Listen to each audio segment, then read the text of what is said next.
I am Nick Shell, and I am the self-help hacker. The real question is, am I your self-help hacker? You have free will. It's your decision to determine, do I want the life experience of a guy who's lived more life than I have just because he's older than me? And therefore he wants to tell me all the cheat codes to life. Do I want that? Do I need that in my life? That's up to you. What I'm going to focus on right now, and I'll help you focus on, the concept of calm, assertive energy. Man, that's gold. That is what you want in your life. You want to be the person who is calm, assertive. You will ultimately, you want to be surrounded by people who are also calm, assertive. That's really the ideal. That's the nirvana of mental states, if you ask me. Calm, assertive. As far as how you interact with people, I'm going to say it again. Calm hyphen assertive.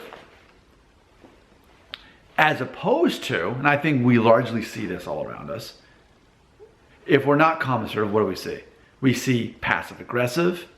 We see chaotic. Those are some things that I see. It's a matter of society's always looking for a leader. There's always looking for someone who seems to know what they're doing, who, even if they're not confident, they act confident. That's what people follow, people like that. People want to be surrounded by people like that, right? So let's talk about this chaotic energy. And I've made the video talking about people who choose to see themselves on a regular basis as a victim when they could see themselves as victorious. I talk about that all the time. Wait, this is all I'm getting? I deserve more. Versus, wow, I got this much? I don't even deserve this much. It's a mental mindset. When you are calm, assertive, you recognize that emotions exist, but you only assign them to situations and people that actually need to be assigned that, which is almost never. On a daily basis, I've learned rarely does emotion come into it. Because I think the default is not calm, assertive. The default is chaotic or even passive aggressive, where most of the time, okay, we'll just kind of go along with it. But then all of a sudden, then we'll really start trying to get our way. Calm, assertive. We're looking for calm, assertive people. Someone who is completely in charge of their own emotions, but also is decisive and is able and willing to help direct people. Not necessarily tell people what to do, point the finger at them. Instead, with an open hand, say, actually, there's this way.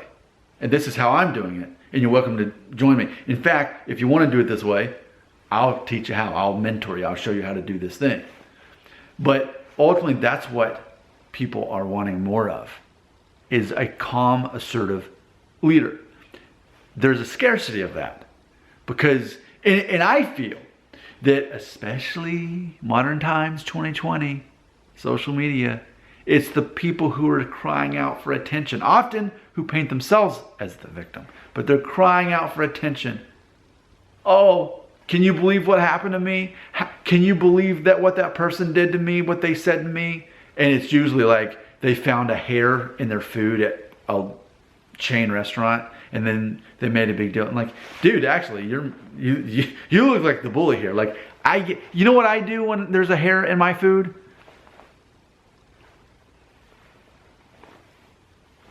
I don't even talk about it. I'm not going to take a picture of it with my phone. And no, I wish it wouldn't have happened, but it did. I'm not freaking out about it. I feel very much into hygiene, but I also recognize that the people making my food at a chain restaurant I guess they're making minimum wage. Like, I'm glad they just showed up and did their job. It saved me from having to clean dishes tonight.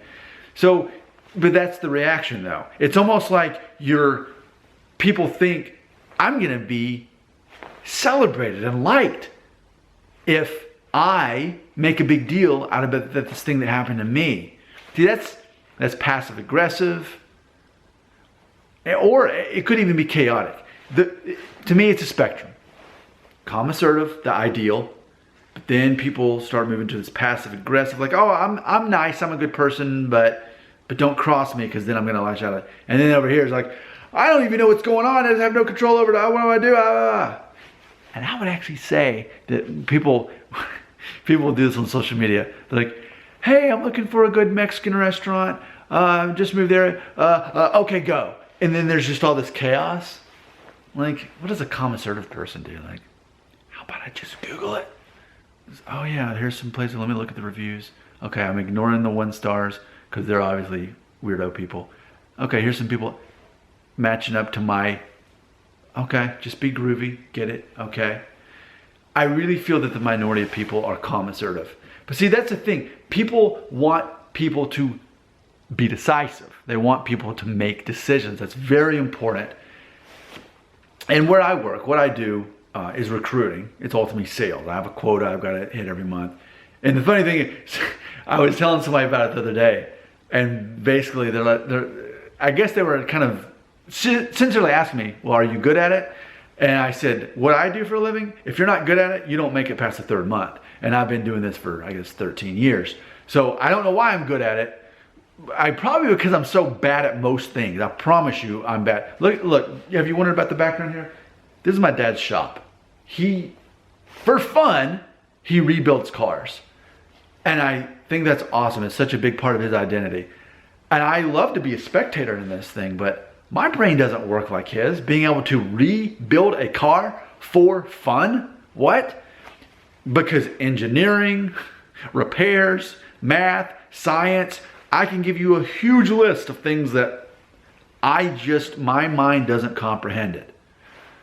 There are a few things I'm good at, and I think by default that's why I'm good at sales and recruiting, is because, and I was telling somebody at work this yesterday, I said, you know, if there's something I'm good at, it's convincing a person to do something, though I may or may not know what I'm actually talking about, but if I get them to do the thing and it's going to help their lives become better, then that's good. I recruit for as far as getting people jobs. You know, there's a whole industry of people who make a living off of helping people online find jobs. It's like HR online.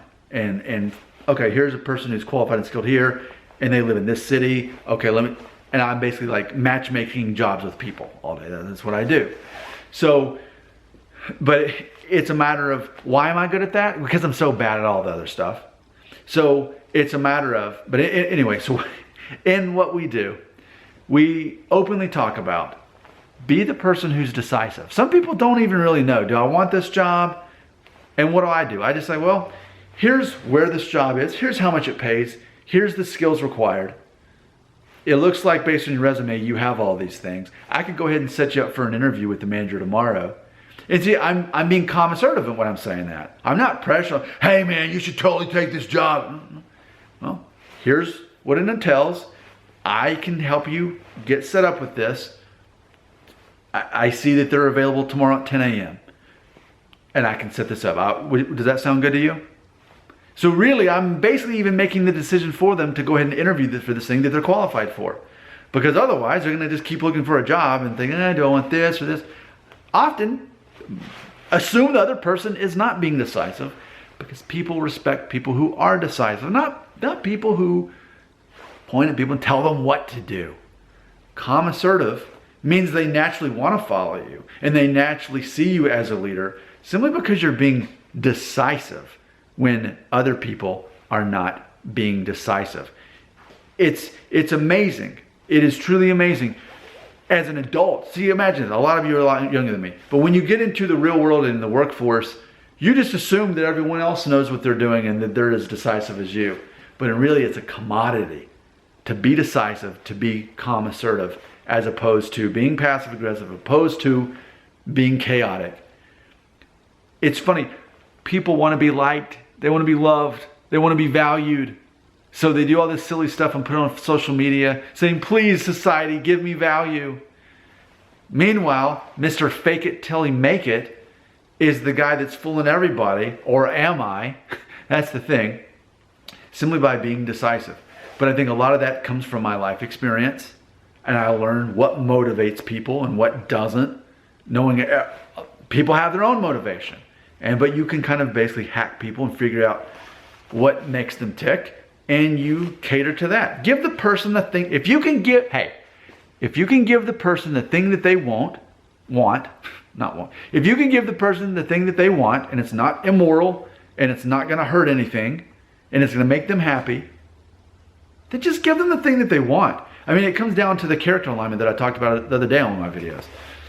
As far as, character alignment comes down to, am I truly seeking what is good or evil? Do I truly care about the law or not? And am I truly serving myself or others? And that's why I identify as chaotic good. I can't be chaotic neutral because that means I'm trying to serve myself no matter what. That's not me. Authentically, truly, I care about helping other people. That's the thing that actually matters. That's so much of the meaning of life, is helping other people. Not to mention, when you spend your life focusing on helping other people through their stuff, because that's the thing. When you're caught up in your own stuff, you tend to forget other people probably have a lot bigger problems than you, and they're dealing with that. So how about you focus on their problems and help them through that using your own skill sets and calm, assertive energy. A lot of times people just need someone calm there with them. I'll share on this really strange note. Today, I went to a classmate's funeral. I went to high school with him, and this guy, man, everybody loved this guy. He was known for making people laugh, and he passed away this week. And I went to his funeral, and I saw a lot of my classmates, and I was like, hey, I need a hug too. That's what we were there for. And kind of reminded me of the movie Big Chill, 1983, which is about people in their late 30s who are dealing with someone that they all knew that passed away, and they're just trying to sort it out. And that's kind of what the funeral was for a lot of us. But anyway, at the funeral, even though I never met his family and I never met his mother and his sister, I thought, you know what? If there's an opportunity, you can go up there and they had the viewing of the body and you can meet the family. So I did. And I went up there and I said, look, I had math class with him. He always made me laugh. He and I were on the same math level apparently because we were all in the same math class. And he always made math better for me. I just wanted you to know that. And I told that to the mother. I told that to his sister. I told that to his family. And they never knew me. Had I not said that, would their life have been any different? I don't know. But in that exact moment, I thought, I can help them because they've just lost someone so dear to them. And by giving them a little piece of the puzzle they never knew existed. Hey, there's this random guy that was in math with this guy, with this person that I love that just passed away. And he was willing to drive down here and tell me that and hug me. Yeah, of course other people matter more than me. Do I matter? No. Like Brad Paisley has a song called Mona Lisa, which was never a hit here in America. But he's talking about his wife, and he's like, all I'm doing is I'm just the frame that holds what's beautiful. That's who we are as human beings. We are here to hold what is beautiful. We're not here to be the beautiful thing. We're here to hold what is beautiful, to help what is beautiful. That is what's beautiful. Your comments hopefully are beautiful, and they'll be right here. And remember, if you are leaving comments that you mean to be destructive, that's a reflection of you and what you're working out. So if you want to broadcast it about yourself, you can do that. I'm a libertarian. You're welcome to do that. Your comments belong right here.